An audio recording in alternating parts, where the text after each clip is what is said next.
जय श्री कृष्ण।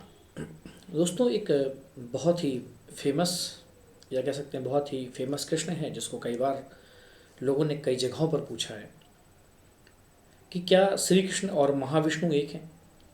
देखिए, शास्त्रों के अनुसार जो कथानक हैं वो हमें यह विश्वास दिलाते हैं कि भगवान कृष्ण और भगवान विष्णु एक ही हैं। कुछ कथानक हमें यह इंगित करते हैं कि कृष्ण महाविष्णु के अवतार हैं।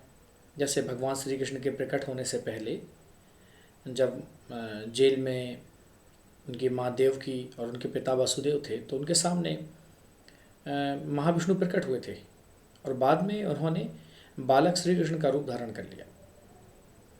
कुछ कथानक ऐसी भी बातें करते हैं कि श्री कृष्ण ही परस्पर ब्रह्म है, परात्पर ब्रह्म है, कह सकते हो आप कि श्री कृष्ण ही तो परात्पर ब्रह्म है, अन्य सभी उनके अवतार हैं।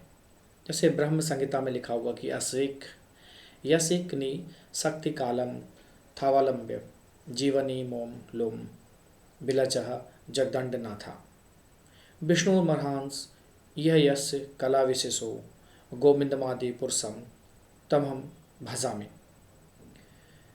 मतलब इसका मतलब है कि अनंत कोटि ब्रह्मांडों के जो संचालक हैं भगवान श्री कृष्ण के ही अंश हैं और उनका अस्तित्व भगवान श्री कृष्ण के एक केवल सांस से है। इससे अधिक और क्या इस तथ्य को पुष्ट किया जा सकता है कि महाविष्णु स्वयं भगवान श्री कृष्ण की एक कला के अवतार हैं, ऐसा माना गया है।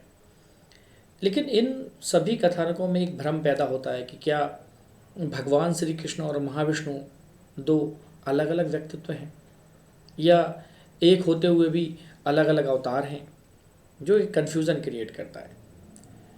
तो इसी गुत्थी को सुलझाने के लिए श्रीमद् भागवत महापुराण के अनुसार सृष्टि की रचना के समय परब्रह्म ने अपनी एक शक्ति को कहते हैं कि कारणासी वसाई महाविष्णु के रूप में प्रकट किया था। और उसके लिए एक श्लोक भी है कि अधोवतार पुरुषा परस्य काला स्वभाव सद असन्मनस्य द्रव्यम विकारो गुण इंद्रियाणी विराट स्वराट स्थाचुचर्षु भ्रूर्मा। मतलब यहाँ पर इसका मतलब क्या निकल रहा है कि जो जो कर्णावसाई विष्णु हैं वो परब्रह्म के प्रथम अवतार माने जाते हैं।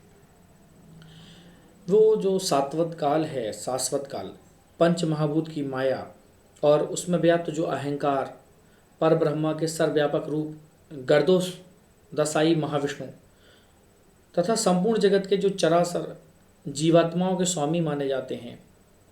तो कर्णावसाई महाविष्णु को परब्रह्म के प्रथम अवतार होने के कारण प्रथम पुरुष भी माना जाता है, जो कि एक एक बहुत बड़ी बात है।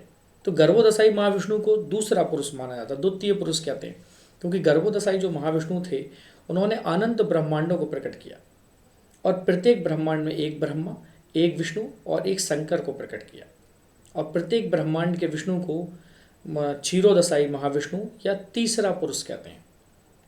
इनको परमात्मा भी कहते हैं। तो जो अनंत कोटि ब्रह्मांडों के सभी जीवों के हृदय में बैठकर उनके प्रत्येक क्षण प्रत्येक कार्यों का साक्षी बने, तत्पश्चात उसका जो फल प्रदान होता है या फल प्रदान करते हैं। तो यहाँ एक बात तो क्लियर हो जाती है कि भगवान श्री कृष्ण की शक्ति, जिसको अपन कहते हैं कर्णावसाई विष्णु की शक्ति, गर्भोदशाई महाविष्णु की शक्ति का जो प्राकट्य है वो क्षीरोदशाई महाविष्णु है। इसलिए कहा भी गया है ब्रह्म संहिता में कि विष्णुर महांस यह यस्य कला विशेषो।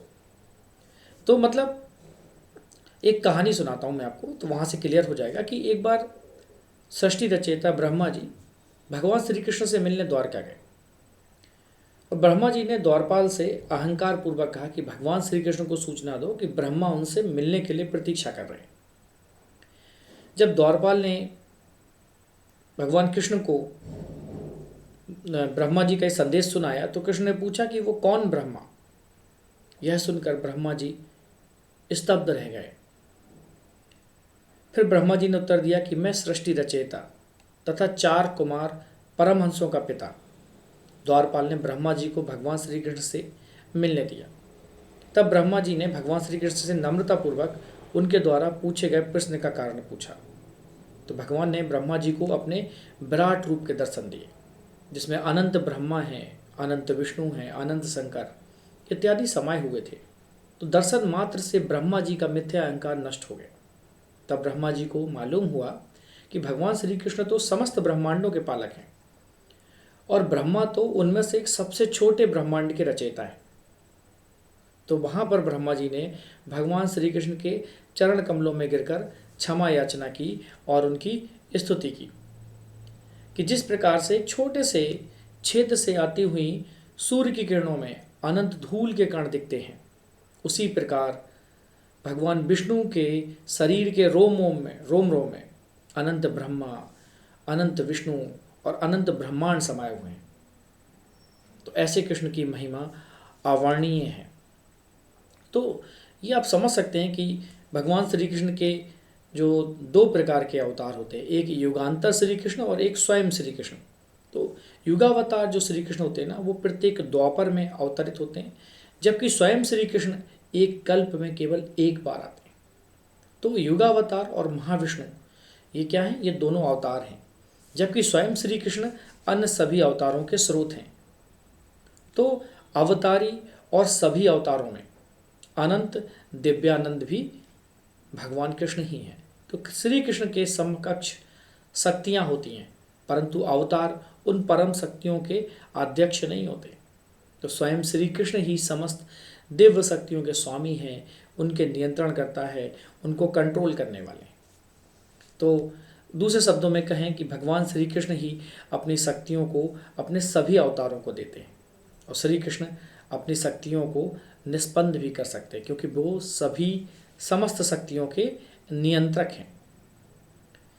गोस्वामी तुलसीदास ने भी कहा है कि हरहि हरिता विविध विविधा शिवहिन शिवता जोदयी। मतलब वे ही हैं जो विष्णु को पालन की शक्ति देते हैं, ब्रह्मा को रचने की शक्ति देते हैं, शिव को संहार करने की शक्ति देते हैं।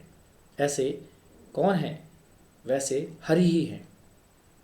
तो ना ही भगवान शंकर, ना ही तुम और ना ही मैं दिव्यानंद की सीमाओं का अंत पा सकते हैं। तो देवी देवताओं की बिसात क्या है? और हम सभी लोग भगवान की माया से मोहित हैं, इसलिए हमारी व्यक्तिगत क्षमता के अनुसार ही हम लोग ब्रह्मांडों को देख सकते हैं। तो ये सभी देखा जाए तो एक तरीके से एक प्रमाण कह सकते हुआ कि परमेश्वर परब्रह्म है और सभी अवतार उसी की शक्तियों से या उसकी शक्ति की शक्ति से शक्ति प्राप्त करते हैं। तो स्वयं श्री कृष्ण एक कल्प में एक बार अवतरित होते हैं। तो आज से 5000 वर्ष पूर्व जो नंद और यशोदा के दुलारे पुत्र के रूप में जो श्री कृष्ण अवतरित हुए थे, वो स्वयं श्री कृष्ण थे। वे केवल अधिकारी जीवात्माओं को दिव्यानंद देने के लिए अवतरित हुए थे, और उस अवतार काल में प्रेम दान के अतिरिक्त सभी कर्म, जैसे राक्षसों का वध उन्होंने किया, महाभारत में सहयोग किया, ये सभी स्वयं श्री कृष्ण के माध्यम से युगावतार श्री कृष्ण करते थे। तो यदि 5000 वर्ष पहले कृष्ण ने अवतार लिया था, तो क्या वो विष्णु नहीं थे? ऐसा प्रश्न आपके दिमाग में आ सकता है। क्या वो देवकी के सामने विष्णु के रूप में क्यों प्रकट हुए? तो श्री कृष्ण ही तो सर्वशक्तिमान परब्रह्म है। वो किसी भी समय, किसी भी रूप में, किसी के भी सामने प्रकट हो सकते हैं। पूर्व जन्म में देवकी वासुदेव ने भगवान के माता पिता होने का वरदान मांगा था, और उस वरदान को याद दिलाने के लिए भगवान प्रथम परमात्मा महाविष्णु के रूप में प्रकट हुए, और तत्पश्चात उनको पृथ्वी पर अवतरित होने के बाद भगवान स्वरूप छुपाकर देवकी और यशोदा की अर्चना के अनुसार बालक रूप में अपनी समस्त बाल लीलाएं करनी पड़ी।